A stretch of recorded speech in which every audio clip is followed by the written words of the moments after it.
All righty, ladies and gentlemen, thank you so much for coming through to another episode of Cash and Sport.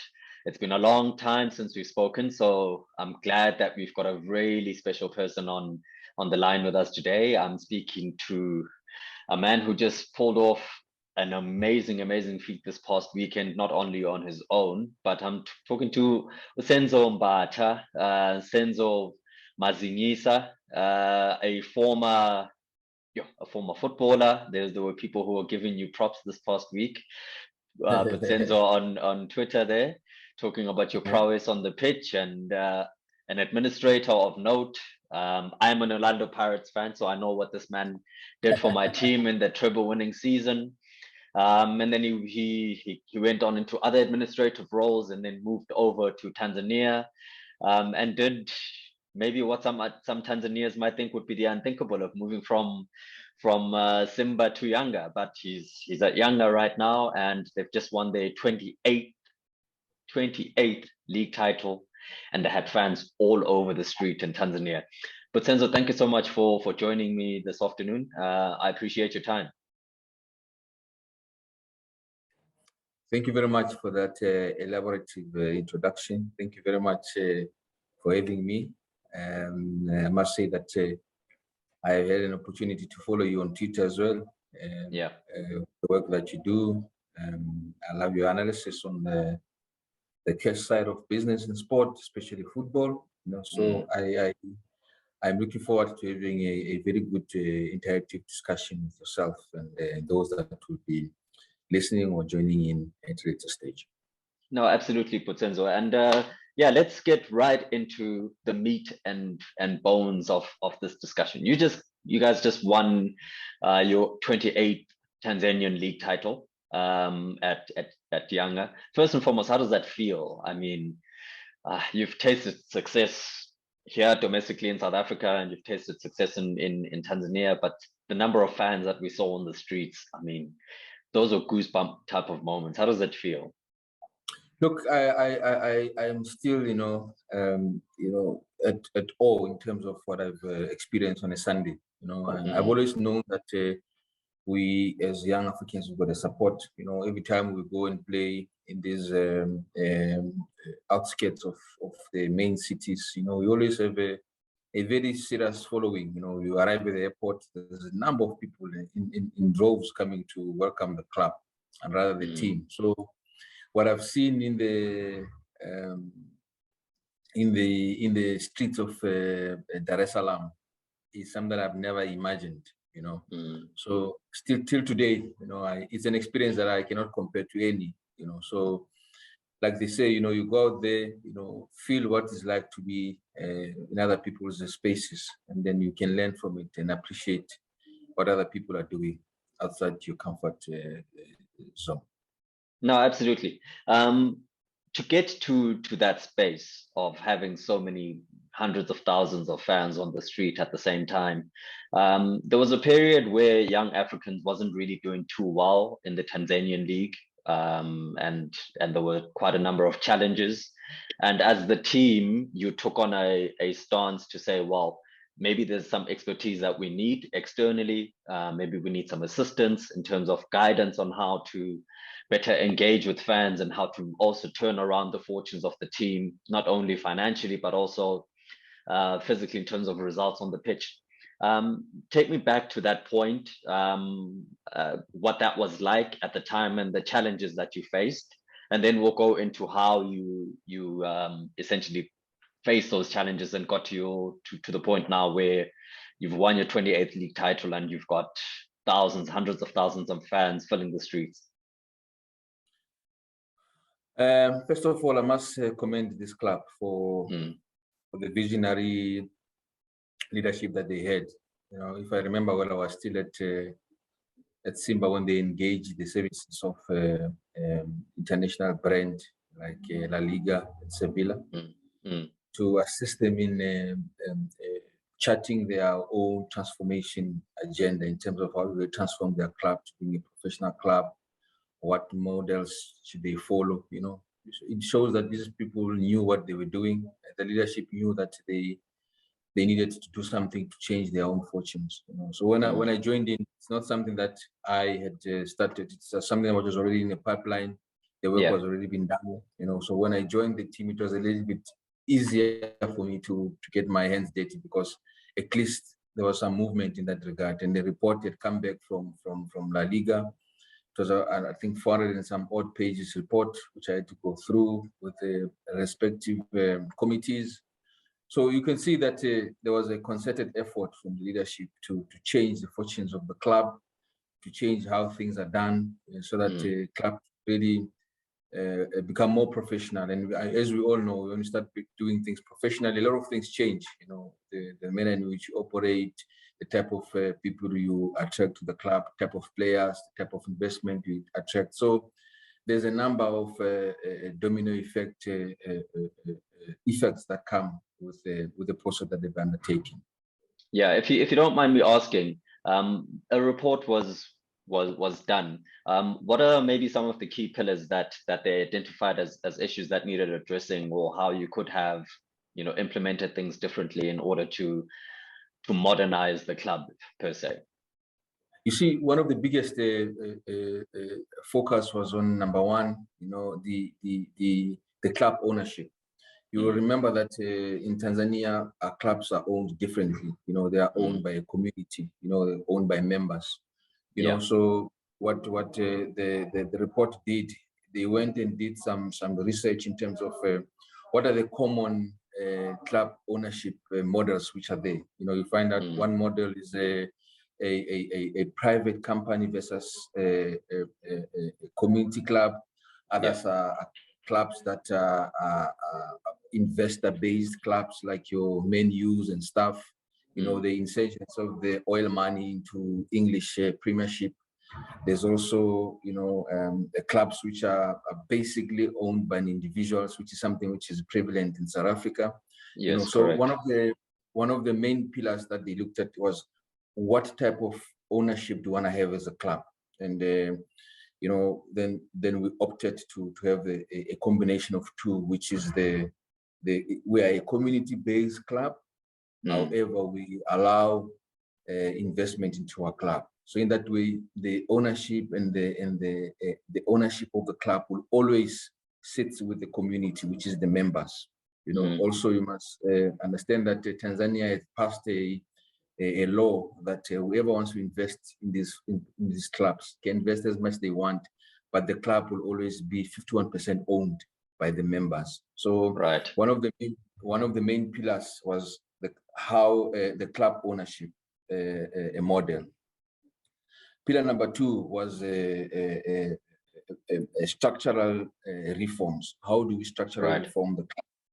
Because now in the past, people had to be voted in, and those that are voted in forms an executive committee, and that executive committee is tasked with the day-to-day running of the club. So if you're going to move to this new structure that you've adopted of the ownership, you can't have people that are volunteers to be running the day-to-day affairs of the club. That means now the pillar number two is the restructuring of the operational model of the club.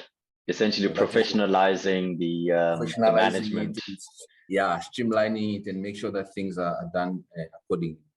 Then after that, we look at the pillar number three. The pillar number three was a straightforward pillar. To say, okay, now we are professional. So what do? We say, we've got people, we've got members, we've got the funds.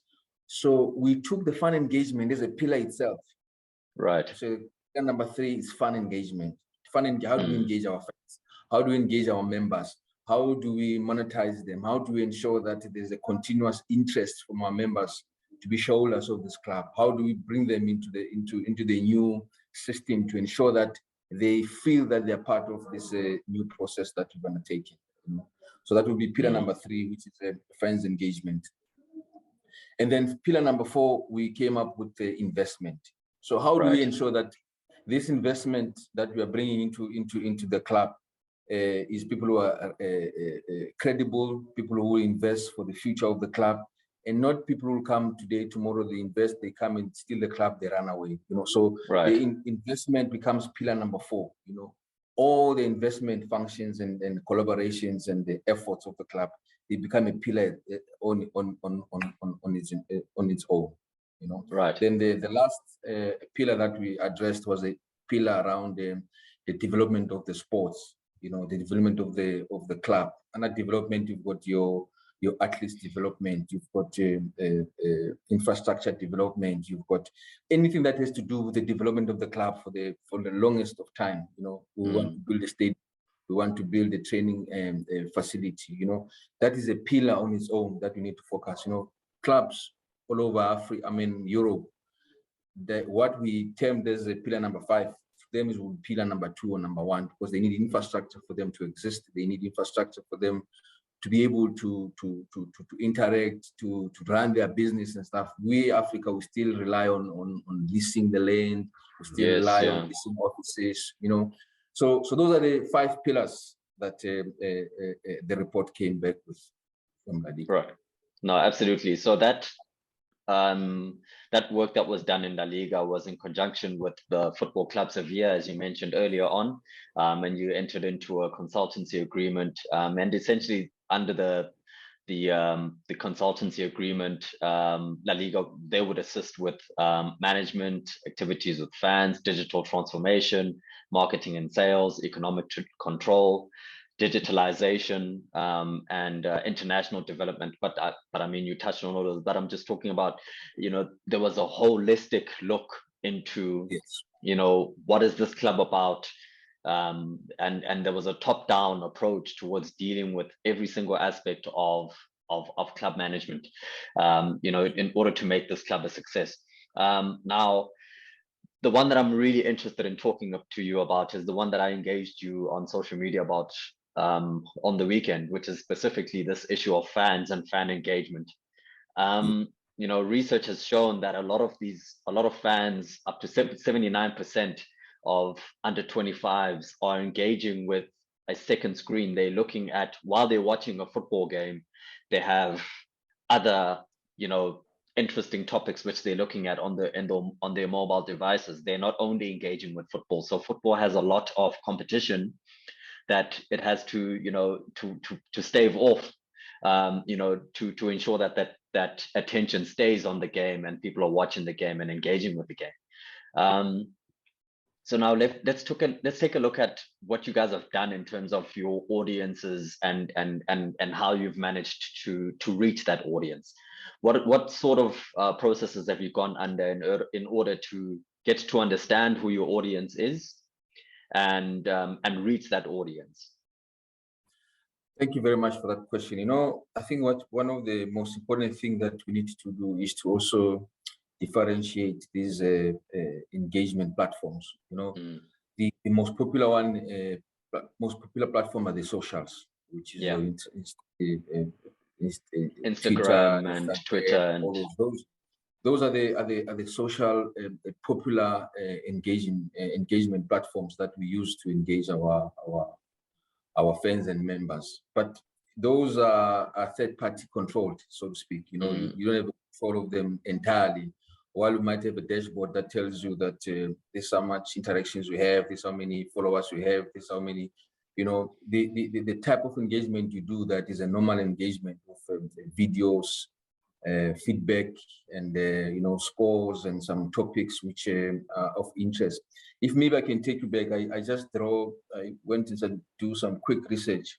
You know, Tanzania is one of those countries that is so into Internet of Things. You know, the social media, this side is something that is out of this world. So I think we've managed to take advantage of that. You know, if I may tell you that internet users in Tanzania, there were 15.15 million internet users in Tanzania in January 2021. That is the stats, the amount of people. And I'm talking about a 60.61 million people in the country in the recent census that they did. So you can see that 50% of Tanzania's population is female and 50% is male. And out of that, 15.15 million people are active internet users. You know, and then when you go deeper, you look at the 5.4 million of social media users were realized in January 2021. So we've got 5.4 million social media users in Tanzania. So I'm giving you this background so that you understand the power of Internet of Things here in Tanzania, because the reliance on social media interaction does not necessarily mean that you should not have your own sort of a database system or engagement tool to be able to interact with your people. So you're quite right. We under the pillar of fans engagement, one of the things that we need to do was the digital transformation. Right. So we are transforming the club, but focusing on digital aspects of the transformation of the club. Because, like you said in the research you've given me, that second screen is something that you cannot run away from. Even myself, sometimes there's about 3 or 4 screens. I'm watching a match in SA. I'm watching the match locally. I'm also looking at the news. You know, there's so many things that are happening at the same time. You know, so we went and established that program of digital transformation. Really, what we are saying is that now we want to know who are our people. We want our people to interact with our own platform so that we are able to have that to and fro engagement with them. So we entered into a partnership with a company called Killernet. Killernet are the company that will provide the database system, the online system. They are a technical part of party in this contract. Then we went on to engage a company called NCAD. NCAD is a national card company which is attached to government. So many of the payments, for instance, at the stadium, you know, Tanzania is that country that most of the things are centralized, you know. So through NCAD, you can use that card for a number of things to even transact on the card and everything. So we had a tripartite agreement. So because even in Tanzania, our members are still believe that I need to show a card that I'm a member of this club. There's still pride in the card. So, but we wanted to create value in this card. It not just be a card for identity card. No, there must be value in the card. You must be able to use the card to go to the stadium, use the card to get on the bus transit system, you know. So that digital transformation was built by these partners who came together, you know. As we speak now, I'm sitting in front of a dashboard that tells me exactly how many members to date that have been able to register, you know. But this, you must understand, this is just since January that we put this thing online, you know, and you know, it will take time for people to get used to this new way of doing things and understanding that this is not a scam. You know, in the past, people have been scammed, you know, but now this is a new transparent way of doing things. And it helps the club as well to understand our audiences and be able to, you know, specifically target whoever we want to target within the demographics of our target market. No, absolutely. And I mean, so far you've got what, 48,000 followers on Twitter, 1.9 million followers on Instagram, just under 1 million followers on Facebook, and these are just on the official Yanga channels. There's a Yanga English, and there's a Yanga Tanzania. I mean, your digital engagement efforts are top notch. There's constant engagement. People always know where to find information. But then on top of that, you didn't rest on your laurels and say people are now following us on social media. You went and then said to those people, okay, well, we also know that you want to come to the stadium, you want to interact with the club. So here's a card that you can carry that has digital information on it. So you can also now transact. Similar to what European teams do, essentially with loyalty programs, where now you can, because you know who your audience is and what their names are, and where they are, you can now offer sponsors value by saying, we've got this many followers or fans in this particular area. Generally, because we know how often they commute between that area and the stadium, we can tell you what areas they congregate around and where you can activate physically your product as a sponsor. So you're not only getting a name on a shirt as a sponsor, you're also getting value in terms of knowing who the audience is and how the audience likes to interact with the product. Quite correct. You know, you said something very important, the value. You know, one thing we must also appreciate about Tanzanian football is that it's at the stage of growth, you know, with the injection of the money from the broadcaster, who's Azam TV, you know, a few sponsors coming to the fray, you know. There's that a boom in the professionalizing of the entire ecosystem of football in the country itself. So as a club as well, we could not rest on our laurels and see other people moving on with their lives, you know. For instance, now you talk about return on investment. You know, gone are the days whereby clubs go to a sponsor with a cap in hand and say, how much can you give us? And whatever they give you, you take, whatever they, you know. So things have changed. Now we have value to offer, you know, not only the numbers that they see or the stadium attendance they see. Now we've got the physical data that we can sell to them, you know.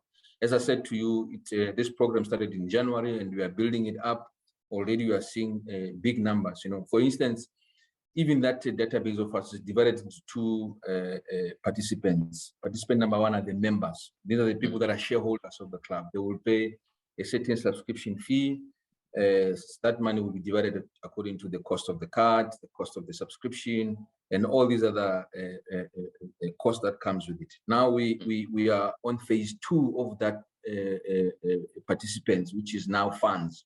There are those people that their interest is just to be associated with the club, but they don't want to be part of the branch, to go and register, to be, no, they just want to say, me, I am a Yanga fan, you know. They will also pay their own subscription for the for them to associate with the club. So there's so many value that we are able to extract from this fans engagement. Now we know who they are, where they live. Now they're giving us their money, which we use the same money to improve their club. Now we are able to take that information and sell it to the third parties for the interest of the club. So really, our own database is assisted that to an extent that we are able to brag and say this amount of fans and members that you have. You know, because on Twitter or on Instagram or on the socials, we might have 1.9 million followers. But how many of those are really engaging with you? How many of those are still on the same platform? How many of those are really your fans? You know, how many of those are willing to keep your, I mean, to give you money? You know, so our own database is really, I can tell you now, we've, I think in the last month, we've shared the numbers online in terms of what is it that we managed to amass as this program has started in January. You know, today I'm sitting at about 48,000 registered members. You know, I know that the number might look small, but now I can boldly say I've got 48,000 registered members, not those which are on Instagram or Twitter. No, these are the people that I can go to. If I need their number, I will give you their number now. But Senzo, you are able to say you have 48,000 people who, if you open the stadium tomorrow and they were all in one city, would be in the stadium at the same time.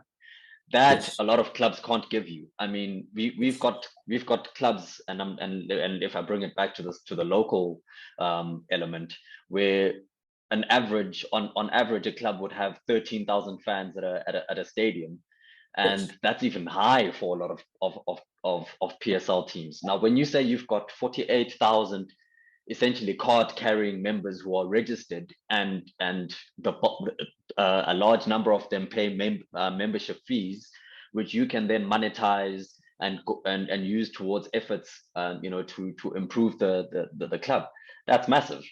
That's a big number. And if you can speak to sponsors, and I guess if we move on to our next point around monetization of those fans, when sponsors hear that you have 48,000 people that you can give them direct access to, that's monetization, is it not? It is monetization. You know, we will not say that we're smarter or cleverer. What we would say that just by having these members coming to your system, they need to pay. Already that you've started, the first phase of your monetization is for them to pay their subscription. By the time you move to the next phase of monetization, now you're going to sell to a third party what you have, you know, information that you have, because we all know information is power and it can assist you to reach all monetization. Now, for instance, I have a sponsor coming on board. I've just been in discussion now with our sponsor, Sportspesa, who are our main sponsors. Now we're in discussion for the new contract. Things have changed. I can no longer now accept any things have changed. I've got data to prove that things have changed. You know, you have to look at it in a different way. You know, now I can give you a database that will tell you how many male between this age and this age that are active members of my club. I can give you their contact numbers. You know, you can contact them directly if you want them to start betting on a new odds, whatever you may call it. So now I'm in a much better footing in terms of my negotiation. I am not going to beg. I am bringing data on the table to say, based on this, I think I deserve more. So you're right. Monetizing is not necessarily to only take from the subscription, but it's also being able to use those numbers, those digital statistics to be able to attract more money elsewhere. You know, so it is a pleasure. It's very encouraging to see that we are able to monetize. Now you come to the issue of the jersey. Now the season will start. We'll introduce new jerseys. We know exactly who our people are. Immediately send that mass communication to them. They know when the jersey will be in. We can even do the pre-orders to say, okay, if you want to pre-orders, you won't even have to spend anything. That means whatever is coming in, already paid for. So these are the things that we mean by saying monetization. You monitor every aspect of the time. You are able to get your people and get that little bit dollar to be able to run your club. Right. Before we move on to the last question that I have for you, I asked people on Twitter yesterday to give me a question that they would like me to ask you. One came up with a very interesting question. Yanga and Simba are two rival teams, essentially sponsored by the same sponsor. How does that relationship butt heads? Is there a common relationship in terms of, okay, well, these are the two biggest teams in the country, we will do a Chiefs and Pirates sort of agreement where we essentially pay them both the same fee? Do you go into a common bargaining agreement with regards to that sponsorship, or how does that sponsorship work? Is it completely separate from them as well as a competitor? Look, honestly, I'll give you a bit background about that sponsorship, and I can openly say that it's Sportspesa, who's our sponsor. I cannot. Right. It's a betting company. Yeah. So what happened is that both the clubs seemingly were struggling somehow financially, and then when the Sportspesa came into the party, you know, they were there waiting for someone to come and assist. Hence, I was saying that now with the new data and new information that we have as a club, the negotiations become a bit different now, because I'm not begging or I'm not asking, but I'm providing value to my sponsor. So I wouldn't say that there was a bargaining platform for us to go as a group. We went it differently, but I think there's an understanding that you cannot pay what and pay B differently. So whatever I'm receiving, I'm sure that my competitors are receiving the same. Okay, fair enough. That's a great response, and I'm not surprised actually. There's two of the biggest clubs. You have to pay them equitably. But as you said, the price of yesterday is not today's price.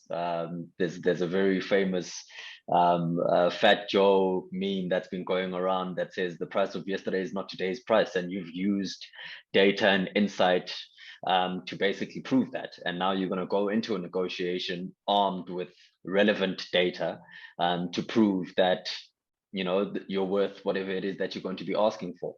My last question to you, Senzo, and thank you so much for your time, is knowing where you come from and the South African sporting landscape, primarily, concentrating on football.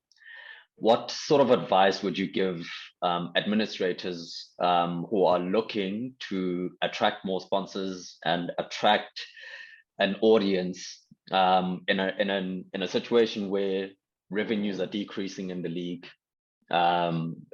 viewership numbers are decreasing in the league, sponsors are decreasing in the league? What advice would you give your counterparts back home in South Africa?